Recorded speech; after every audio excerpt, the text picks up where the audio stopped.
సావిత్రి గారి రెండో ఇన్నింగ్స్ అండి. మళ్ళీ సినిమాల్లో నటిస్తున్నారు. పాత్రలు చిన్నవైనా ఎవరి మీద ఆధారపడకూడదని మనసు చంపుకొని నటించింది. ఒకప్పుడు పెద్ద హీరోల స్థాయిలో అర్చన, కానీ ఇప్పుడు అటువంటిది షూటింగ్ అయిపోగానే 5-6 వేలు చేతిలో పెట్టడం జీర్ణించుకోలేకపోయింది. ముఖ్యంగా చివరి రోజుల్లో ఇంటికి డ్రాప్ చేయడానికి కూడా బండిని కేటాయించకపోవడం భరించలేకపోయింది.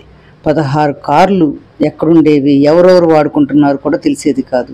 7 వారాల నగలుండే, ఏ నగ ఏ సూట్ కేసులో ఉందో, ఎప్పుడు పోయిందో తెలిసేది కాదు. ప్రతిరోజు ఆ ఇంట్లో 100 మంది భోజనం, ప్రతి 4 రోజులకి సరుకులు అయిపోయాయంటూ చేతులు చాచే మేనేజర్లు. సావిత్రి పేరు చెప్పి నల్లకొప్పుస్వామి బెట్టి షాపుల్లో చీరలు, ఉమ్మడి ఆల్స్లో నగలు తీసుకున్న సందర్భాలు ఎన్నో. ఇవన్నీ సావిత్రి గొంతుకు చుట్టుకున్నాయి. అయినా భరించలేదు. అనిపించుకోకూడదనేదే ఆమె ఫిలాసఫీ.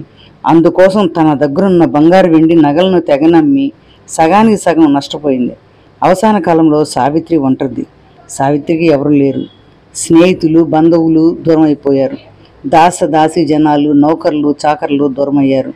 తను ఎంతోమందిని ఇంజనీరింగ్ చదివించింది, ఎంతోమందిని మెడిసిన్ చదివించింది, ఎంతోమందికి పెళ్ళిళ్ళు చేసింది, ఎంతోమందికి మంగళసూత్రాలు ఇచ్చింది.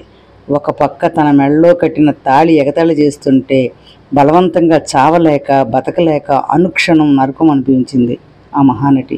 మహానటి అనే పదం సినిమాలకి వర్తిస్తుందే కానీ నిజ జీవితంలో వర్తించలేదు. సావిత్రి నిజ జీవితంలో నటించలేదు.